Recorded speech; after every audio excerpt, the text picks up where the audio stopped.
Welcome to the Jiu Jitsu Oracle's preview of the second ADCC European Trials, which takes place in Croatia on Saturday. We're going to get right into what is one of the most exciting divisions in any trials, be it in America, Brazil, Asia, Europe, doesn't matter. The amount of firepower in this division is very, very strong, and that is the male under 77 category. Calum, who have you got your eyes on in this division? So I think the favourites for this, it's a bit of a three-horse race. We've got Tommy Langaker, who's previously won. We've got Oliver Taza, who's previously won multiple times. And then we've got Mateusz Szczynski, who's gotten silver, I think, twice now. He's been right on the cusp of winning it a few times, but definitely on their day, any of those guys can definitely win. What do you think is going to be a key to winning this division? So I think Mateusz on his day in his positions can catch anyone, but I think his disadvantage is going to be the wrestling and just the overall well-roundedness. I think he has been working on that. We've seen him coming up on top and passing. He's maybe been playing a bit more standing recently, but we've not really seen him do that too much in competition. And when it gets down to these matches, going to the overtime, this is where we've seen him not do so well, especially in this ADCC rule set. So I think obviously Taz has got really good wrestling, Tommy's got pretty good wrestling as well, so I definitely think that favours them. If this was to go the distance, no points are scored, no submissions obviously. It goes to overtime, we're stood back up, and if you pull guard you get a penalty. So I think that's going to go against Mateusz in this rule set. I think in the previous trial, Joseph Chen defeated Mateusz en route to the title. And Joseph had an interesting strategy for playing against Mateusz. So there was a lot of focus on staying away from, I think it was Joseph's left leg that Mateusz... Yeah, Mateusz attacks on his right side, which is his opponent's left leg, so yeah. So then Joseph was passing more towards his right side. He was being very careful with when to engage and also when to disengage, which I think is very important against leg lockers, not ending up too deep into an attack. And knowing that if he could get it to a wrestling situation, he would be heavily favoured to win. With the Euro Trials, the matches are much shorter than in the ADCC World Championships. Yeah. And so if you can take it to overtime where you have the wrestling edge, then that can really favour guys who are, shall we say, more well-rounded, have more strings to their bow.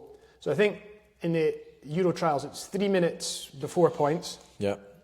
3 minutes where points are scored. Yeah. So that takes us to the 6 minute mark.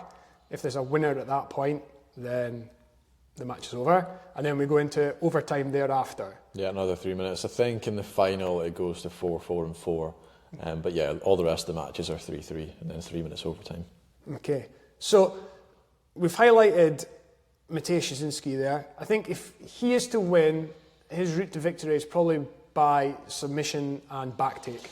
Yeah, I think against anyone else in the division, I could definitely see him taking them out via those attacks. I think it's going to be tough for him with the two other guys we've mentioned. Because he's faced them before, he's gotten in on Tommy's legs before. I think Tommy is willing to take some breaks. I think it looks like he maybe took a couple pops in their first match in the trials before the last Worlds. And then Taz has got amazing leg locks as well, so it's going to be hard to get anything going against them. But we'll see, maybe Mateusz has been working on other stuff and we'll be looking forward to seeing that. But I think it's going to be tough against those other two guys to get his A game going. Tommy Langaker's range of motion in his feet and ankles and legs seems to be quite extreme. If you've never seen it before, have a look at his Instagram, and there are some videos there where he is putting his leg into quite interesting positions, but it can go that far. So to take Tommy to a point where you can do damage, you would have to go quite a long way into the attack. Well, we had the last, I think it was, they had 2 matches within like a week of each other because it was Nogi Europeans and then they both fought in Polaris. I think Polaris was the last one, but if you watch that match between Taza and Tommy, which wasn't too long ago, Taza had a pretty brutal looking inside heel hook. It looked like it was pretty on, but yeah, again, well, Tommy claims that he was all right in that situation. We don't know if that's true or not, but yeah, it definitely seems like he's got some ability to absorb some pretty deep leg lock attacks. And what did you make of Taza's most recent performance that we saw on WNO? Do you think he's in decent form going into this? Yeah, I think the kind of game he played in the Who's Number One will lead into ADCC because he's doing good at like turtling off of getting his guard pass, not getting scored on, standing back up. He didn't get submitted, so yeah, I think his style definitely is good for ADCC. He's won trials multiple times, but I think European trials have really gotten a lot harder, especially in that 77 division as of late. So I think before it was kind of just a case of, Taz is going to win one of them and then we'll see who wins the other one. I don't think that's the case anymore. I don't think that it's kind of a guaranteed ticket for Taza. Just a little aside, because of Taza's nationality, he gets to do multiple trials. So you have to do the trials where you are a national of, but some people who have dual citizenship are able to take part in more than the 2 trials. They could do 4. Yeah.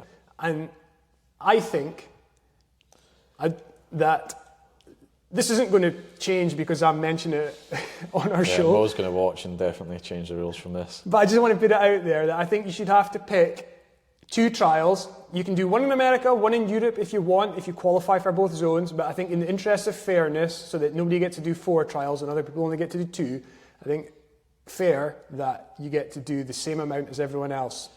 Yeah, it doesn't really make a lot of sense to me. I think it's pretty common sense to see that that is unfair. Obviously, you're going off of, you can do the, it's not like IBJJF where like you can get Brazilians coming over and doing Europeans, like that's kind of just the way it is for IBJJF. But for trials, I think the whole point is they want grapplers from all around the world, like they want a bit of a varied selection, so it's not just Brazilians and Americans. So if you're going to be doing it like that, then I don't really see why you're allowing people to do maybe different continents. Maybe the argument in the past was that they allowed people to do that so that they would increase the chances of getting great grapplers coming out of less developed areas of the world. But now we're at the point with submission grappling where every area where trials take place have strong players from those zones. Yeah.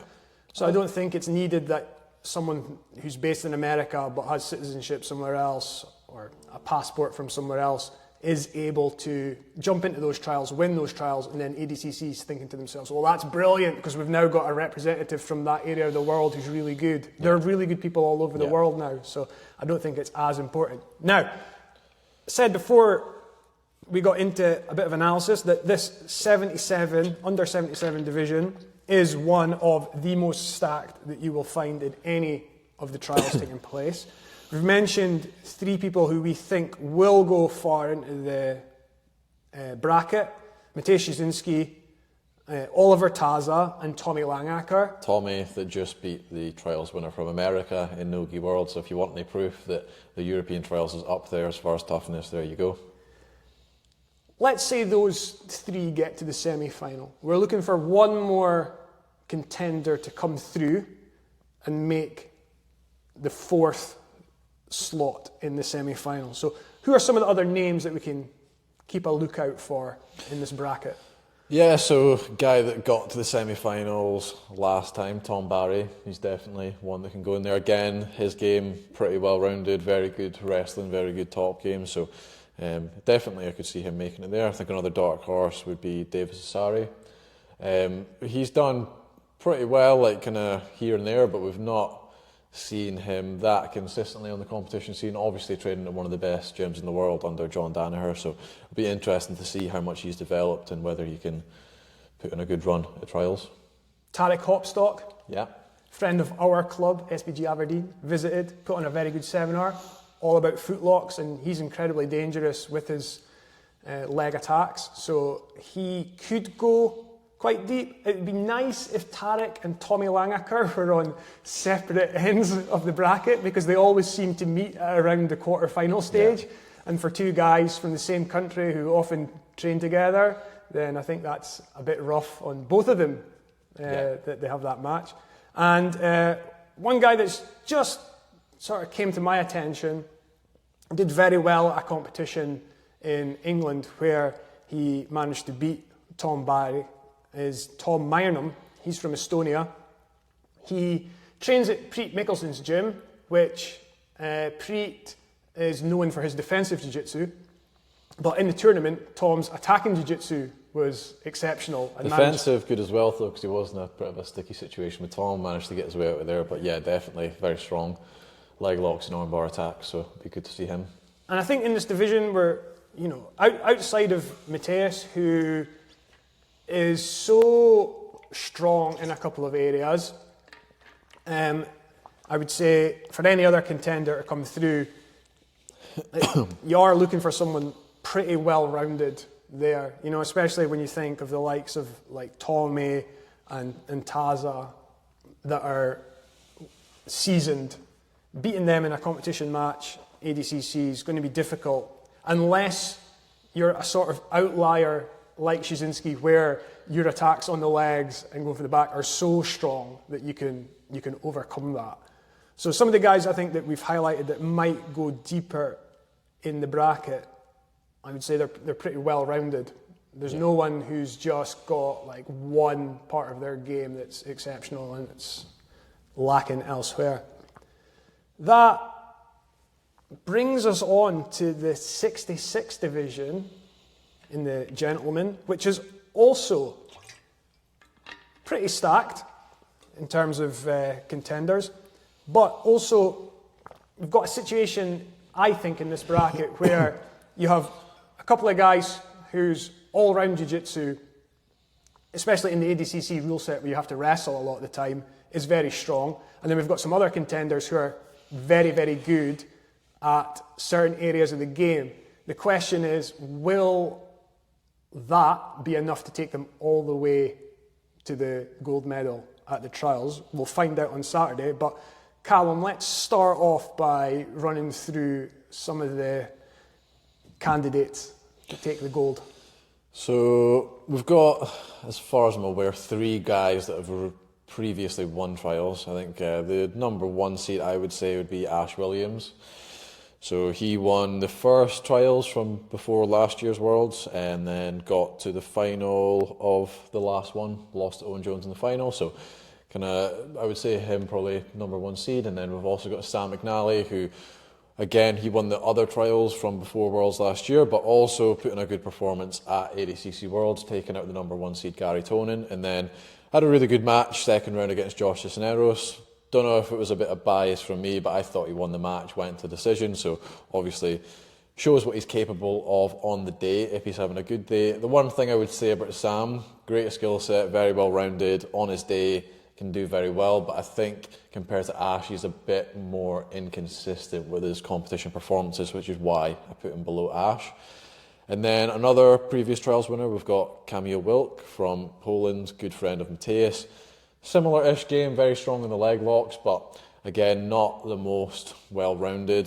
So he kind of falls into the category that we said of being a bit of a specialist, so we'll see how far that can take him. But that brings us on to a guy that's beat Kamil and that got silver last time. Kind of another one that falls into the specialist category, a fellow Scotsman, Cammy Donnelly, amazing leg locks. Starting to round out his game, definitely. We've seen some good passing from him and other things, but what he's shown against the top guys is his leg locks that come out. So again, we'll see if he can show some different areas of his game, but definitely falls into the specialist category for now, I would think. I'd say Ash's favourite because if you have to wrestle for it, I think he would have the best wrestling. Yeah.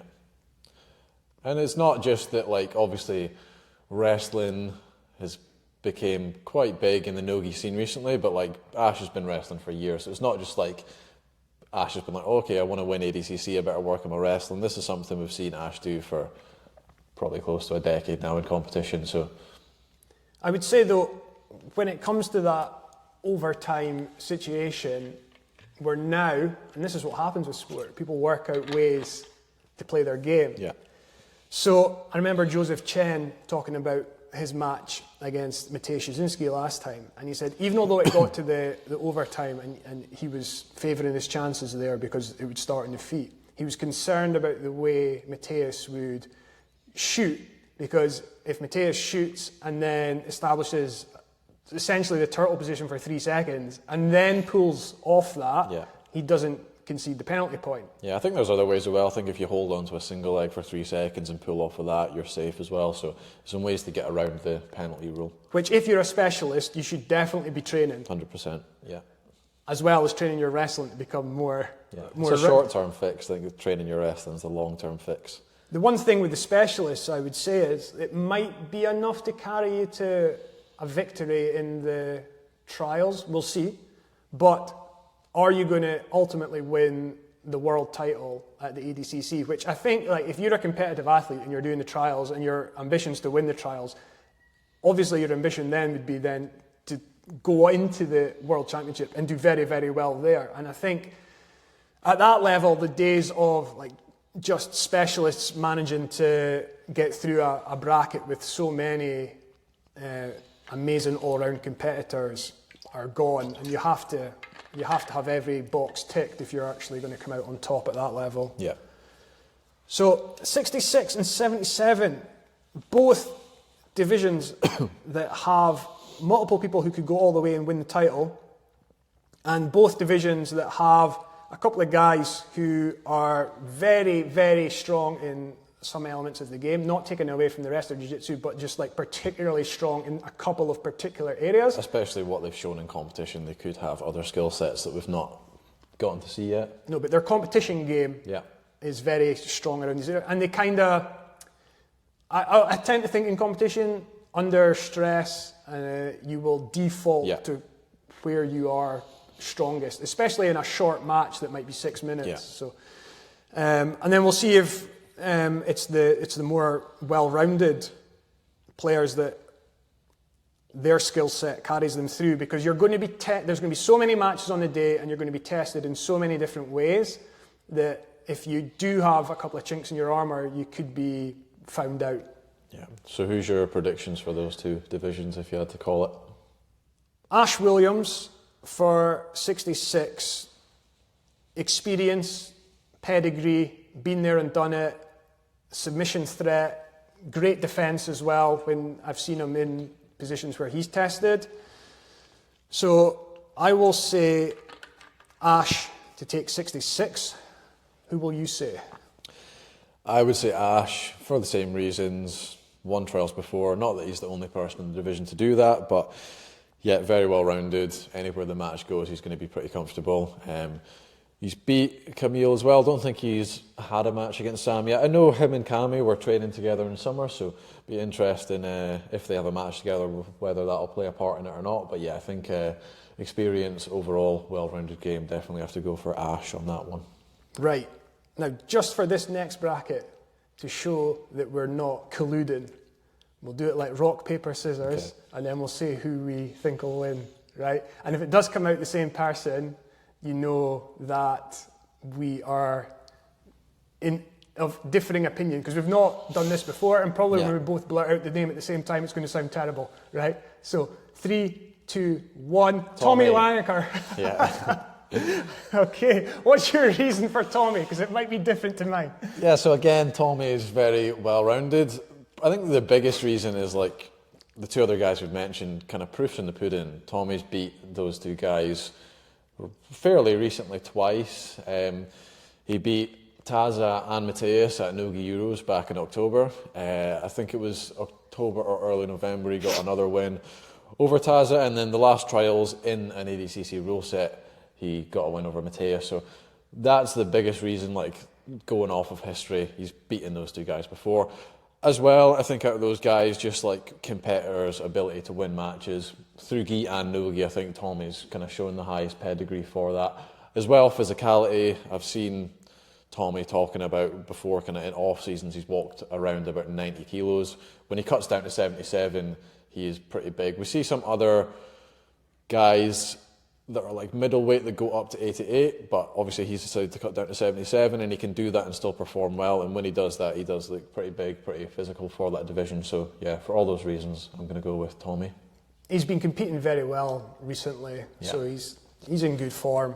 I just think wherever Tommy gets tested on the day, he's going to have answers for, and I think he's going to throw some questions at people that they might not have answers for, especially because he has the ability to bolo into back takes, and and just it could be the match could be going one way, and then I think Tommy can pretty much flip the table and take it somewhere else. Yeah, I think if Tommy gets on top against anyone in this division as well, he's going to pass their guard. Yeah. So Tommy Langacker for 77, Ash Williams for 66.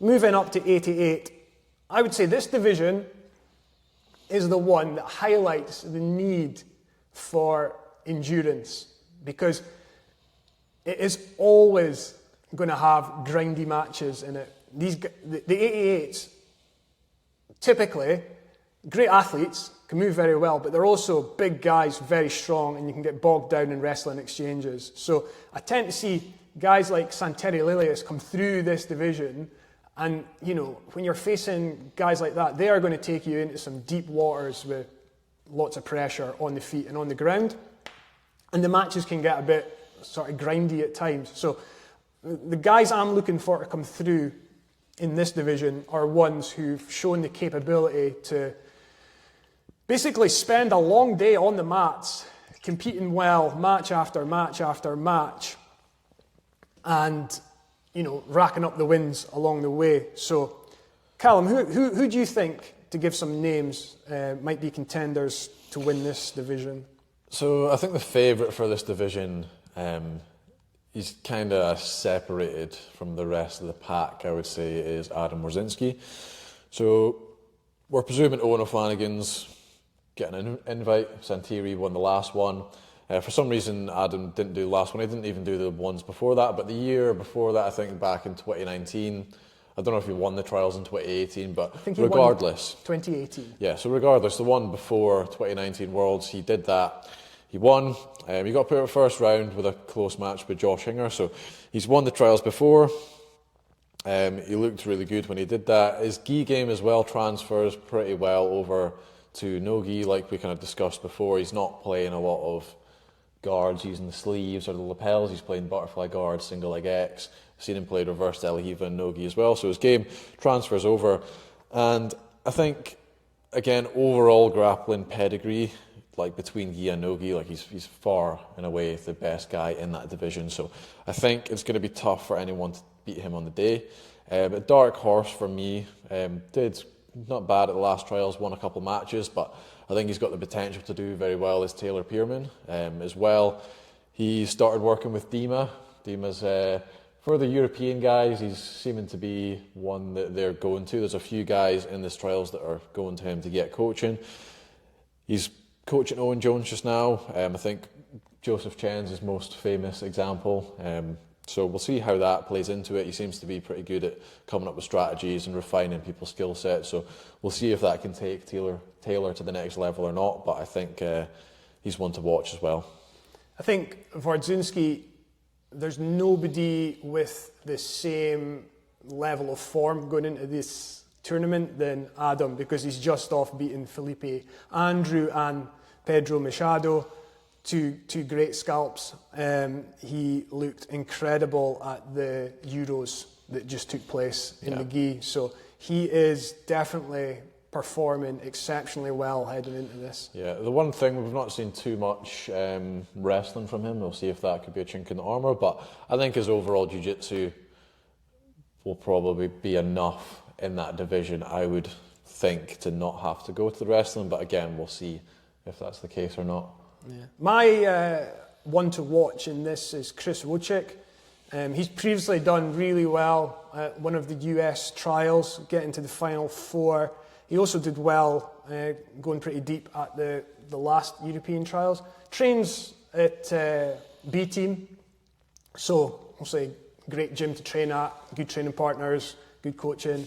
And if you don't follow him on Twitter, I would definitely recommend giving him a follow. Instagram as well. Yeah, he writes a lot, and interesting musings on jiu-jitsu. Yeah, just kind of short blog posts about a specific topic, and he'll kind of blurt out 5 bullet points, but they can be informative and interesting to read. So yeah, give that a look. Yeah, if you're looking for some content outside of just watching competition matches, or your favourite podcast, which previews and reviews all the big shows happening in jiu-jitsu, give him a follow and see what he's writing.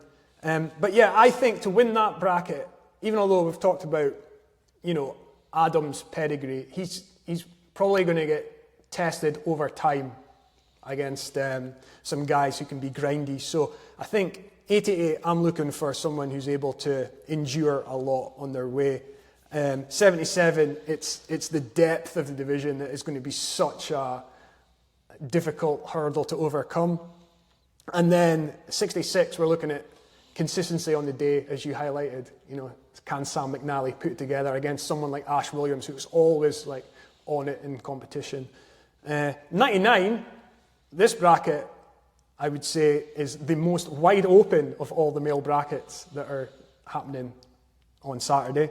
Have you got your eyes on anyone that can go deeper in this? So obviously we've got Luke Griffiths, who's won trials twice in that division. He's not in it anymore. Some other names that have done it in the past and gotten quite far. Owen Livesley, we've not seen him registered or not, so I think it is quite wide open. Is there anyone you've got? Well, Marcin Mukovic did very well at the Polaris Contenders tournament in the UK, and then made it on to the main show. So I think from that point of view, he's shown that he can put wins together on a day against, you're not entering Polaris Contenders if you're just doing jiu-jitsu for a laugh. So he's put back-to-back wins together against decent competition. Yeah, he's done well at Nogi Europeans as well at brown belt. I think he trains with McTavish. He's almost like a kind of bigger version of him, very dangerous with the leg entries, but I think he's been rounding out his game. I've seen him passing a lot as well. He's another guy that's being coached by Dima right now, heading into trials, so we'll see if Dima's kind of strategies for training as well as the competition day will help him out. And then the finalist from the previous trials, Meraz Avoidjan, is in the bracket again. Don't know much about his game, but just based on the fact that he made it to the final last time, means that he has to be a contender. And yeah, this bracket's wide open. You don't have a Luke Griffith in it, who's probably going to submit everyone on his way to the gold. Yeah. So the way it plays out, I would say, if you're a grappler, a competitive grappler, you're not always going to know much about who you're competing against. Especially at trials. So this is a good example of that, this bracket. What we're trying to do as we go through is highlight some of the issues that can come up. Like, can you put it together on the day? Yeah. Do you have the endurance to get through loads of long matches? What happens if you come up against a specialist? What happens if you get your name in the hat with loads of people who you know nothing about or very little about? Have you ever experienced that in a competition?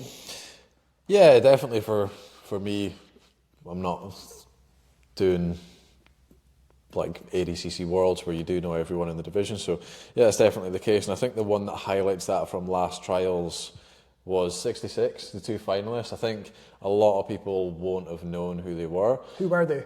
Owen Jones and Cammy Donnelly. So Owen Jones, I heard Craig saying afterwards, like, I've never heard of this guy. And then Cammy, I've heard from Owen that when he saw him on the other side of the bracket, he didn't know who he was, even though he's trying to scope out his own division. So I think a lot of guys didn't even know who those 2 guys were, and it was a big surprise for them to both make it to the final. So yeah, in trials, these are when you kind of see guys kind of break out. Even ADCC Worlds, you see kind of guys having these breakout performances and puts them into the limelight. So yeah, I think these kind of divisions, you're going to have people coming through that we've not heard of that can make a name for themselves. I think it's the same for the heaviest division in the male as well, over 99. There's nobody on that list of competitors who have previous extensive success at trials and making it to the Worlds, etc. But there are some names that we want to highlight. So Calum, give us some insight into the over 99, please. Yeah, so Guy we're looking at the most is fellow Scotsman and guy that's trained quite a bit at our gym, Mark Macqueen. So Mark's pretty well known now in the UK scene, maybe not outside of the UK, but Mark's backstory is he's a world champion powerlifter, I believe in the second highest weight division. So he's not, I would say if you win a powerlifting world championships, you're pretty much the strongest guy in the world. So being the second highest, he's maybe not the strongest guy in the world, but for his weight, which was again well north of 100 kilos, he's not only that weight, but literally the strongest guy in the world at that weight. So he's pretty strong. Yeah, he's pretty strong. Okay. When I've trained with Mark, I would describe it as when you would wrestle with your dad when you were a kid, and you just can't really do anything. That's the kind of feeling you get training with Mark. But no, Mark's put in a lot of effort the past few years. He's made grappling pretty much his full-time endeavour since retiring from powerlifting. So obviously he's got the physical side of it as well, improving technically every day. Being one of his training partners as well, he's not one of these big guys that in the training room will just use his physicality. He's very much willing to kind of turn that side down and try get technically better as well. So those are the kind of guys that we see progressing a lot, especially at those weights that are willing to do that.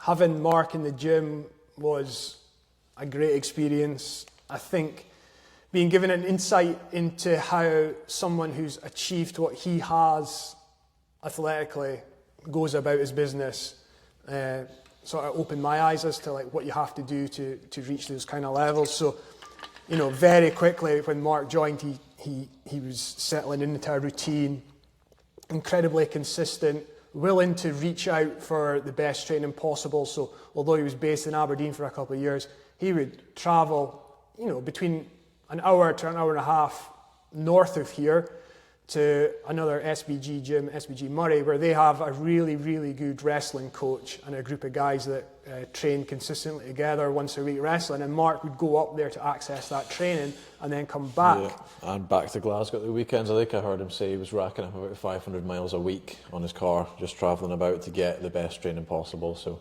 gives you an insight to his level of commitment. Yeah, his dedication was very, very high. The consistency of it didn't deviate week to week. It was just what he did.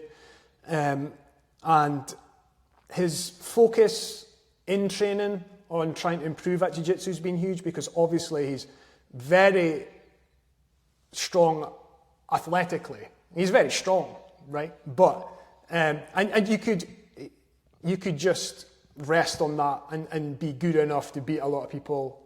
But he's striving higher than that. And I think like to do that, you have to add more strings to your bow while you're training.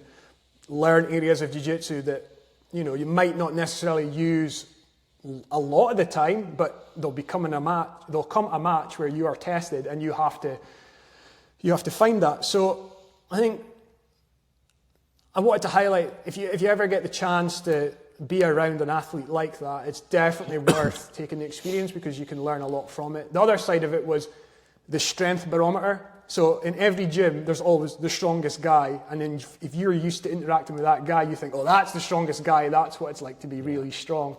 And I've had that over the years. It was this guy's the strongest, and then you're like, someone else joins, you're like, oh my, that's what it's like to be, and then Mark joins, you're like, no, that's what it's like. Literally the strongest guy in the world.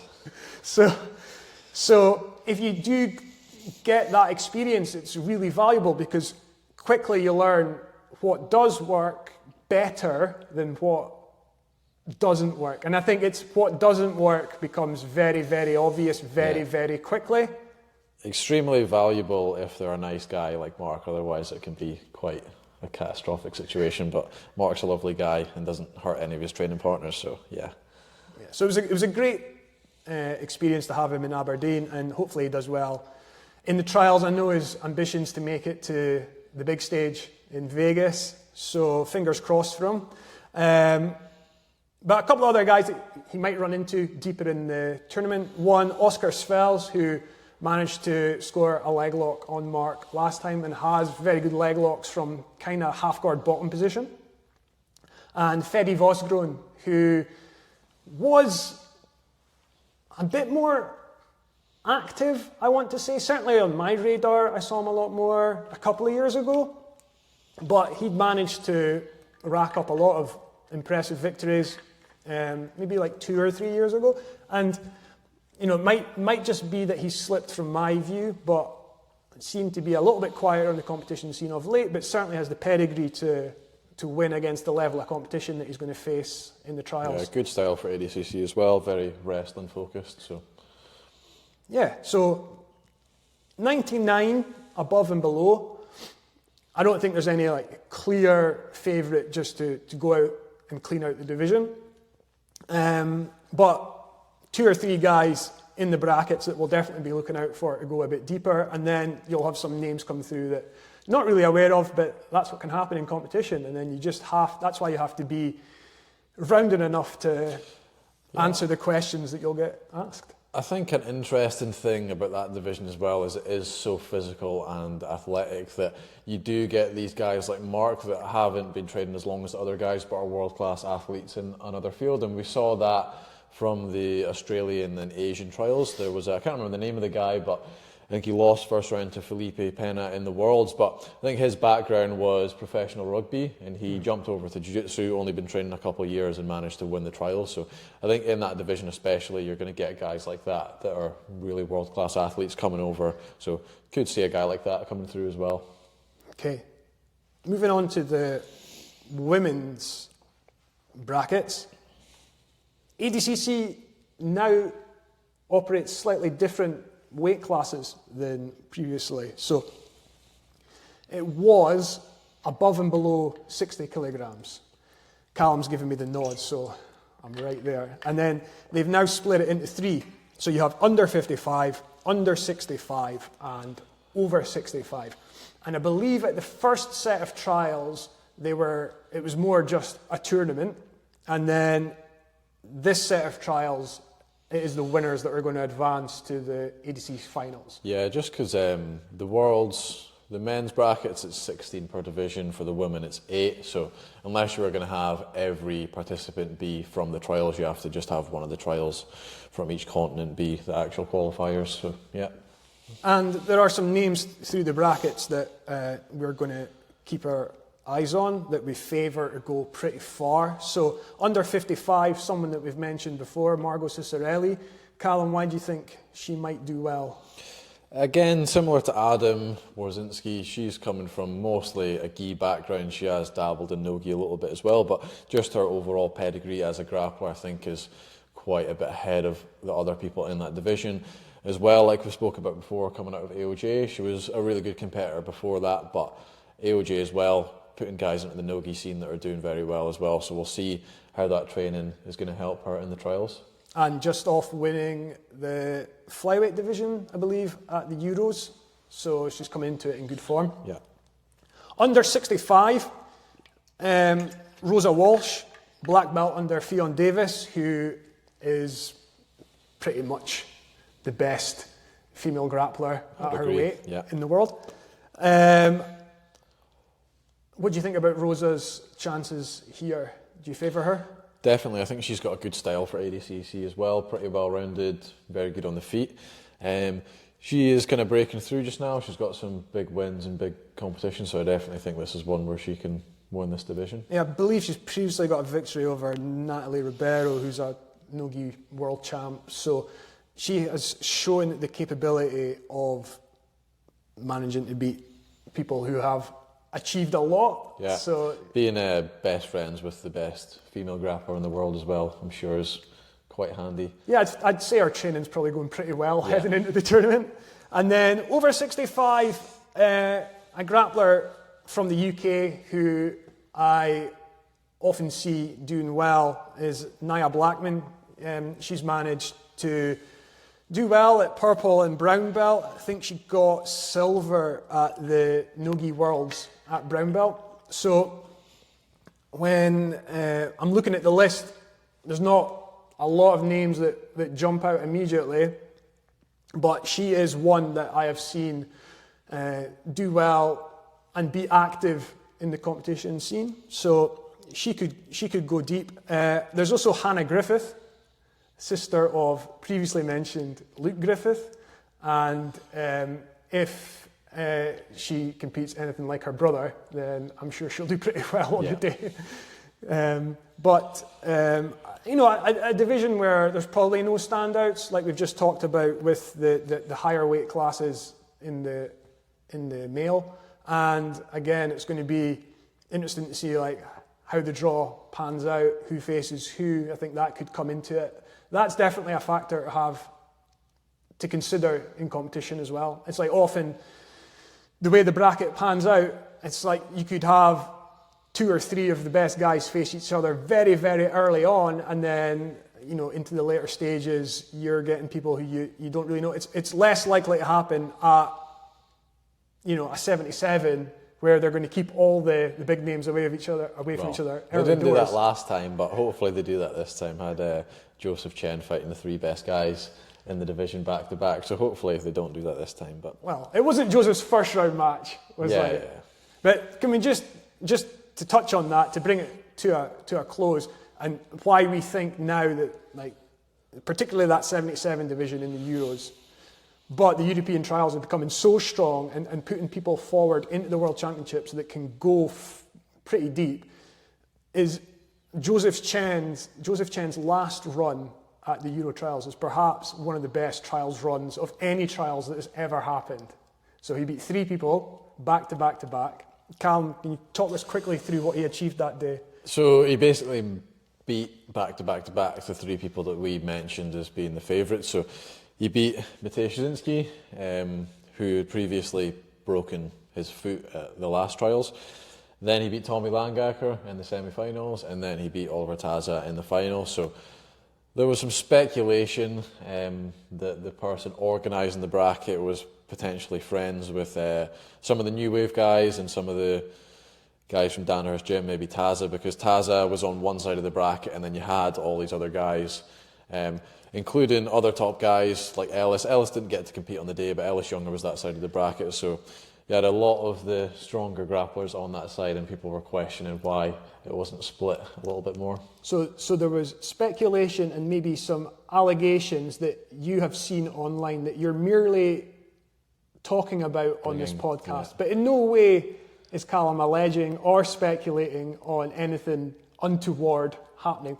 But interesting that the bracket was weighted in a certain way, and then as a result of that, Joseph had 3 very, very tough matches back to back. But I think it just makes his achievement even greater. Yeah, he was able I've had to come through it. Competitions I've entered and get one of the top seeds first round, and beforehand you're like, oh, for fuck's sake. But if it works out for you, then it's going to make it even better.